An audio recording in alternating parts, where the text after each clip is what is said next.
Hi everybody, this is Judy at Judy in the Kitchen. Today we're talking about fiber and the best sources of fiber that you can find to add to your diet. Categories of foods that can boost your fiber intake include basically all unprocessed plant foods.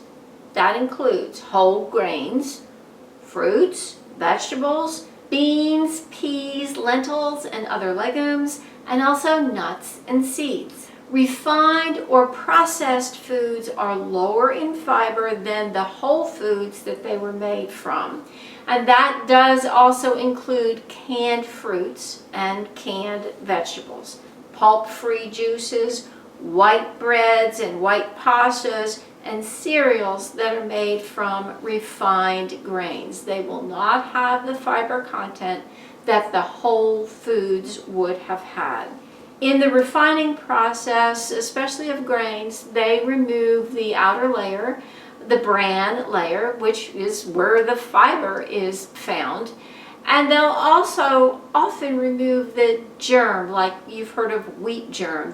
That's a little component that has a lot of the vitamins and minerals that you'll find in wheat. It's in oats and other grains as well.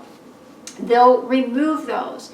And then what's left is called the endosperm. That's the core of the grain kernel. It's full of starch, and they will use that and process that into white flours of various sorts and make all kinds of food products out of that endosperm. Now, a lot of times they will enrich that product by adding back some of the vitamins and minerals that were stripped out in the refining process.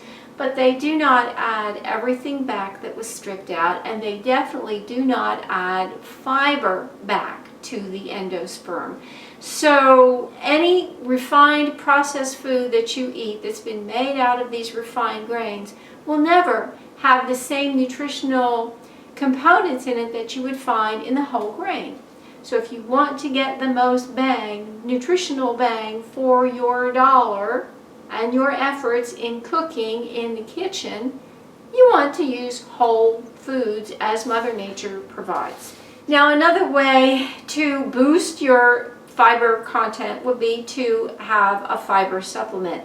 Metamucil, Citracel, FiberCon are examples of fiber supplements. And some people may need them to help them along the way, especially if they suffer some bowel issues and the dietary changes that they would need are just not going to be right for them.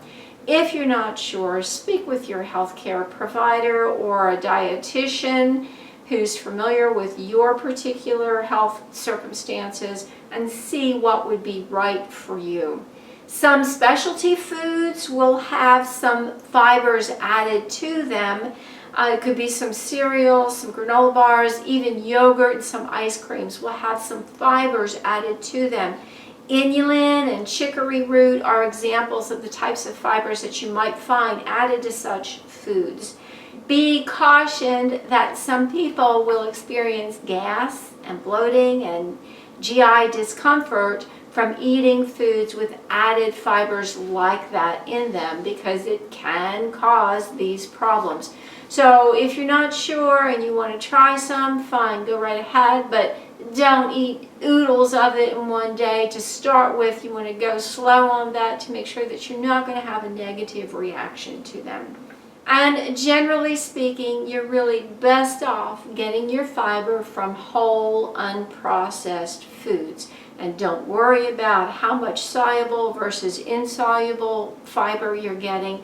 Most foods will have a combination of the two in different proportions.